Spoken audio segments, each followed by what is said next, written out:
past life, a lot of trauma to heal. And I had a therapist say to me, Kimberly, your sounding and movement practices are probably why you haven't ended up either with a mental breakdown or with a physical breakdown, and why you've been able to heal so much of the issues that you were having physically. So sounding and crying and wailing and singing grief is profoundly important, and it's something our society has lost, and not only lost, but everybody thinks it's weird. Yeah, and it was women that were doing these practices, right? And they held actually very powerful places in society, right? They say these keeners were behind revolutions, right? People knew that the ability to wail like that in such strength was connecting Yeah. them to something. A bridge between dimensions, which people honored back in the day, right? That there was a dimensional connection that women had, particularly women who could use their voices like that. Welcome to part 2 of this amazing interview with Kimberly Joy Rieli of Singing for Your Soul. In part 2, we really start to get into the topic of grief, including Irish keening or grief wailing, and we question why exactly this type of expression of grief became to be seen as a weird thing in our culture. We talk about more first steps that we can take into vocal healing, and Kimberly gives us some more great practices that we could try at home. And she talks about the fact that the first step into healing through our voice might not be what we think. A big theme that came through here was the relationship of all of this and women in particular. So just take a listen to the rest of this inspiring and educational interview with Kimberly, where we talk about all of that and more. And also be sure to check out part 1 if you haven't already. And sort of like an interest of mine is recovering these like ancestral practices around grief that have been lost. And I think a lot of them like would have been done in community, right? So being seen in it, like being able to vocalize in a way that's maybe not like even pretty, but it's expressing something and we're seen for that. So I'm just wondering if is there a difference between someone doing like a toning or another vocal healing practice alone versus with you versus in a group? Yeah. These are okay. There was so many layers in there of what you just said. So I had this experience so I've had a lot of stuff in my past life, a lot of trauma to heal. And I had a therapist say to me, Kimberly, your sounding and movement practices are probably why you haven't ended up either with a mental breakdown or with a physical breakdown, and why you've been able to heal so much of the issues that you were having emotionally. And there is a lot of science around animals shaking and making sound after trauma, and our voices with that vagus nerve, it entrains. It's so important for our ability to shift from fight, flight, or freeze into rest and digest. And that's part of what's calming us, is when we make sound, and when we do it on an elongated exhale. Those elongated exhales plus the vibration really entrain that vagus nerve into a calmer state. So when we're in grief, being able to express it is so important, by making weird sounds, by listening to yourself cry. That was a big aha. Another one for me was just listening to the sound of myself cry and letting it do whatever it needed to do, was a huge breakthrough moment for me. And I invite people to do that. Listen to yourself cry the next time you're really letting it out. It's amazing, because most of us judge it. We don't want to hear it. It's uncomfortable, right? But going in there and actually listening to it is a sound healing in and of itself. And it's like holding space for yourself to have that experience. So sounding and crying and wailing and singing grief is profoundly important. And it's something our society has lost, and not only lost, but everybody thinks it's weird, right? I'm not exactly sure why or where that whole belief came in, probably with the puritanical, like, you must be seen and not heard, and Yeah. Yeah. Well, But it's really healing. yeah, and it was women that were doing these practices, right? And they held actually very powerful places in society, right? They say these keeners were behind revolutions, right? Like people knew that the ability to wail like that in such strength was was connecting them Yeah. to something, Yeah. if I had to guess. Bridge, a bridge between dimensions, which people honored back in the day, right? That there was a dimensional connection that women had, particularly women who could use their voices like that. Yeah. Absolutely. Yeah, so yeah, just going back to now, so you're talking about holding space for yourself, which feels really powerful, like a powerful first step, like being able to just be witness to yourself Yes. doing, that's like, that feels big, like maybe to do that before doing it with others, would you Yes. say? Yes. Yeah.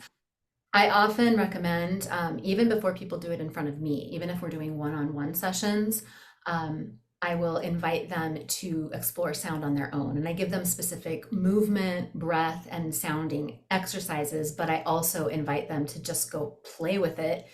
And I'm like, don't worry about hurting yourself. If you do something that feels like it's hurting your voice, then just don't do that sound again. It's that easy. You're not going to blow your voice out because you did it once. So, I invite people into exploration, and really the first place it starts is with holding that space for yourself.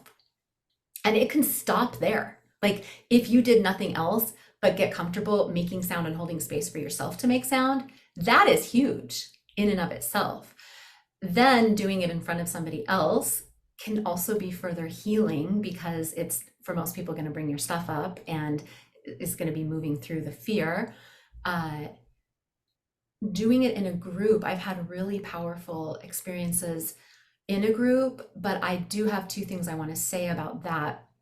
It needs to be set up appropriately. If you go in too soon, it can be not comfortable. And I know that from experience. And so I'm a sound practitioner, and I've been in a group where somebody just started us out making all these crazy sounds and like trying to get us to just go for it. And it was extremely uncomfortable for me because I didn't know these people. We had no connection in the group. We just walked in from off the street, and now suddenly we're going into this really deep, supposedly sacred space. And we weren't ready for it.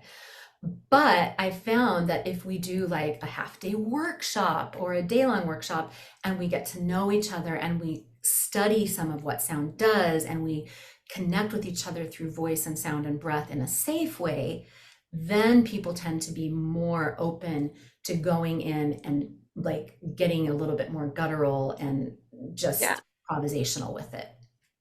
Yeah. It's like the set and setting thing they say in plant medicine. Set and setting is everything. Same with sound. And sound can be used psychedelically as well. There are cultures that don't use plant medicine. They just go in and use sound to reach those altered states.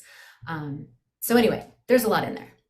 That's fascinating. And I would love to like have another conversation around that, because that's something a lot of people who have terminal illness, which is like another sort of topic that we write about, Mm. are seeing out because of how powerful it can be going, altered states for, just accepting mortality and all of that. But so that's awesome. I didn't realize that, people doing that with sound.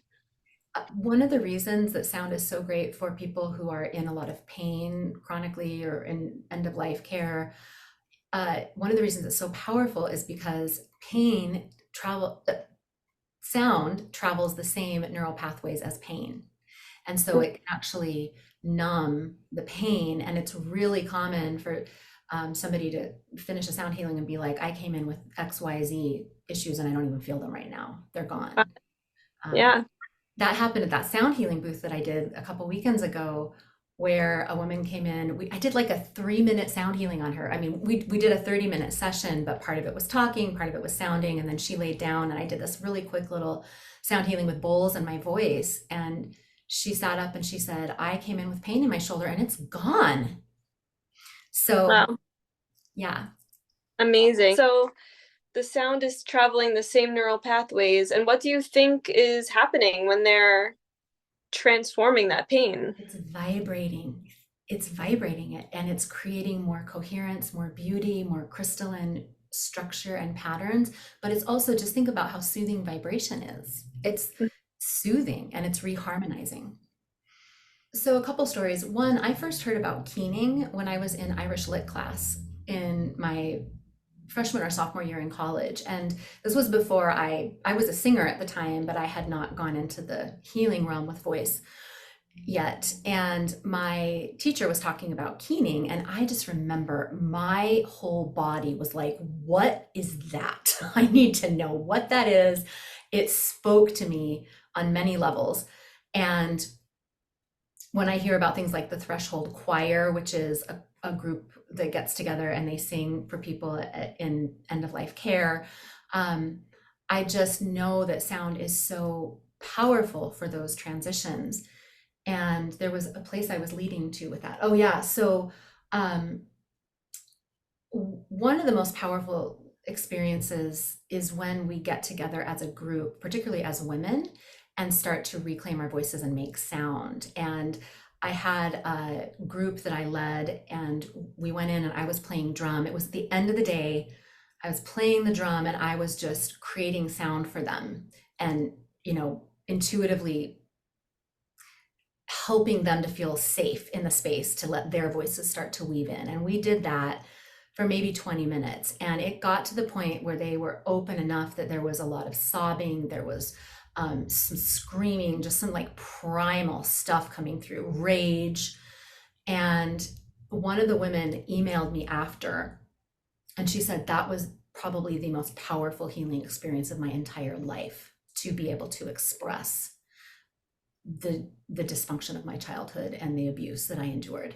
And I've never been able to do that. And it feels like a lot of it moved through my body and left because I had that experience. So it can be really powerful. Once you do something like that, though, you want to soothe it. So if we open up to that level of vulnerability and expression and rawness, at the end, I always do a little bit of a sound healing. So I always use crystal bowls. I always do some deep breathing. We always bring it back so we're not sending people out in this broken open state, right? That's an important piece of the work, is to make sure that we reset after we open things up. Yeah, that makes total sense, that you would need to come back to a sense of safety again after, that you can know that was okay in your body. Yes. I remember too, like when I used to work in both energy healing and hypnosis, like I would always tell people like the next couple days might be like, you might just really need to not do much. So maybe like do this on a Friday or a day where you don't need to work, like just lay around like in a blanket, like with water, that might be exactly what you need. Yes. But it'd feel amazing in the moment, but then, your body needs to process it, right? Exactly. Well, I just want to honor you for, I mean, that's just so amazing that you took these huge leaps and now you're holding space for others, like you heal, it's like you helped yourself heal and now you're holding space for so many other people. So that's amazing. Thank you. It feels amazing. It feels like what I'm here to do. Yeah. That's awesome. I love that. And you're like really in your power, and that's beautiful. There's places I'm still not in my power, but I'm working on them. Be here as humans if we were if we were completely healed, right? Yes. Um, I don't know, is there anything else that you might want to share? Like one thing I was curious about was like evaluating someone based on their voice. That's something that like I've heard of, or people have said to me like that they could hear certain things in my voice. Is that something that you work with at all or notice at all, or is that not in the realm really? So that is really fascinating work.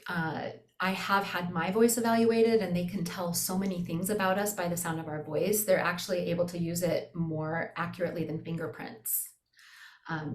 So there is really cool science around that, and there's also a lot of healing around that, like finding what your signature frequency is, and there's stuff you can go really deep with that. However, For me, I really like working with the intuition. It's that whole inner voice piece. And also, because so many people have a lot of wounding around their voices, I don't really like to bring into the space, oh, this is what I'm hearing in your voice, because it can cause people to retract rather than soften and open up. So, what I work with people on is experiencing their voice and experiencing what it feels like as it opens up and becomes more resonant, and trusting that their voice is going to invite them into the sounds that are going to be the most supportive for their healing journey on any given day.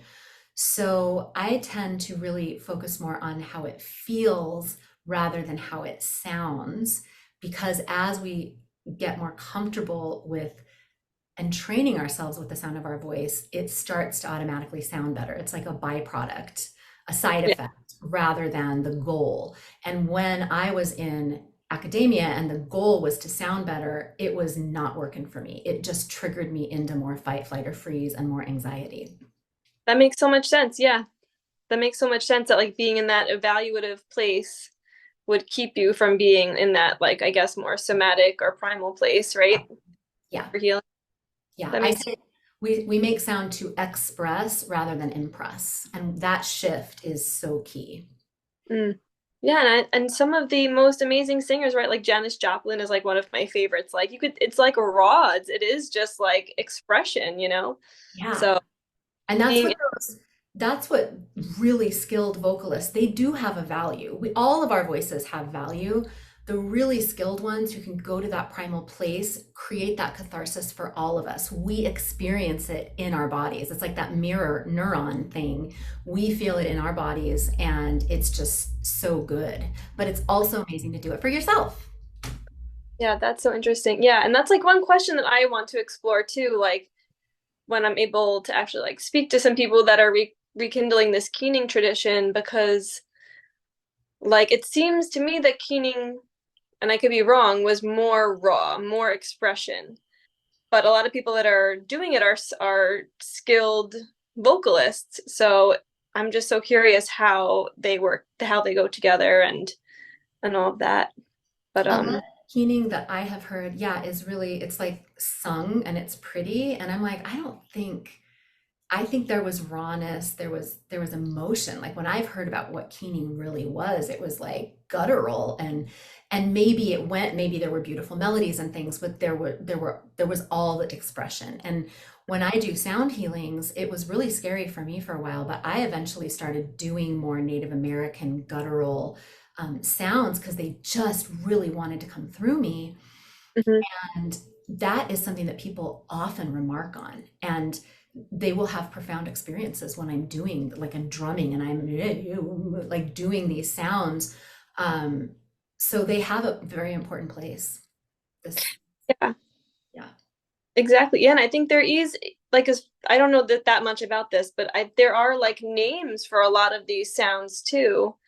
And I think it is amazing that a lot of like, indigenous American cultures have like kept some of that. And I think there's some in Europe and around the world that have also. So my question is always like, what was mine? Like, is it lost in terms of like what that was?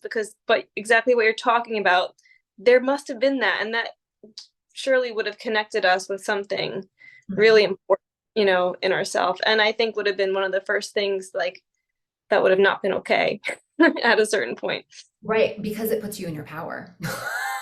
That we can't have that now, can we?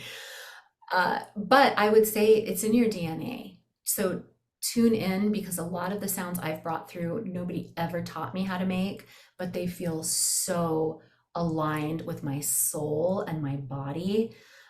So trust that your body can lead you back to those Mhm. traditions.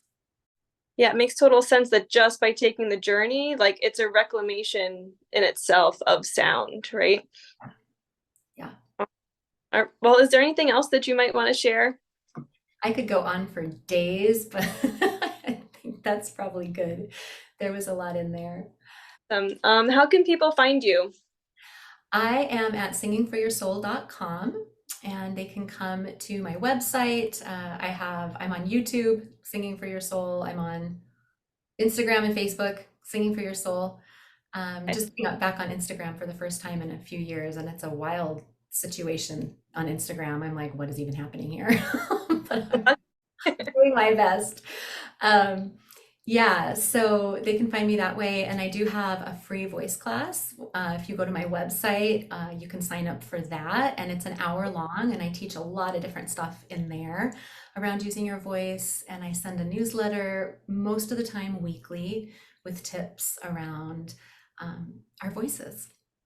Well, that's awesome. I'm definitely going to check all that out. Yeah, can't wait to talk to you again, Kimberly. And thank you so much. I really honor you for all the work that you're doing. Thank you so much, Jacqueline. It's so great to connect. I honor the work you're doing as well. We're just tag teaming it a lot. Yay! I just love that interview. So thank you so much to Kimberly, and thank you to you for watching. Don't forget to like and subscribe to get more videos like this and to help others to find videos that would be helpful for them as well. And also check us out on Substack. We have a great magazine and lots of great content out there. So we are so happy to connect with you around all of these topics that a lot of us wish that we didn't have to experience in life, but that we are so happy to have each other and to have support and inspiration when we do. Peace and love.